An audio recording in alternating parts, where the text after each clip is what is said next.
The Battle of Chinhat was fought on the morning of June 30, 1857, between British forces and Indian rebels, at Ismailganj, near Chinhut, Oude. The British were led by the Chief Commissioner of Oude, Sir Henry Lawrence. The insurgent force, which consisted of mutineers from the East India Company's army and retainers of local landowners, was led by Barkash Ahmad, a mutineer officer of the company's army. Opening moves. Conflicting intelligence reports had indicated the approach of a small insurgent force towards Lucknow. Sir Henry, who was in bad health, under pressure from subordinates and whose fighting days were well behind him, ordered a force consisting of 3 companies of the 32nd Regiment of Foot, several companies of the 13th Native Infantry and detachments of other regiments, a small force of Sikh cavalry and European volunteer cavalry, as well as Bengal artillery and native artillery, to proceed up the Faizabad road with the intention of intercepting what he believed to be an opponent several hundred strong. The battle. On approaching Ismailganj, Lawrence's force was suddenly fired on by the insurgents, who greatly outnumbered the British by about 6,000 to 600.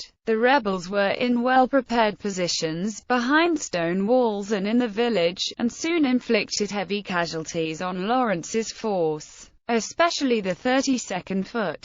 The regiment's acting commanding officer, Lieutenant Colonel William Case, was killed, as were several officers. The 13th Native Infantry were slightly more successful in attacking to the right of the village, but the rebels were well entrenched and well led. To the latter fact may be attributed one of the few major victories which rebel forces obtained in open combat with the British during the whole of the mutiny. At a crucial moment, many of Lawrence's soldiers, especially Indian artillerymen, betrayed him by going over to the other side, overturning their guns and cutting the traces on the horses, and the Sikh cavalrymen fled. As the British retreated towards the bridge over the Kukrail stream, the only access they had to Lucknow, an outflanking movement by the rebel cavalry threatened to cut them off. A charge by the 36 volunteer cavalrymen, consisting partly of civilians, threw the rebel cavalry into confusion, and a significant part of the force was able to cross the bridge and retreat towards Lucknow. Lawrence ordered a battery of European artillery to occupy the bridgehead, with the intention of dissuading his enemy from following him. The artillery had no ammunition left, but achieved their aim of giving the retreating force a breathing space. The retreat. On the retreat, feats of great courage were performed by those who helped wounded and exhausted men to escape. Prominent among the rescuers were the native troops of the 13th NE, who often abandoned their own wounded in order to help British soldiers.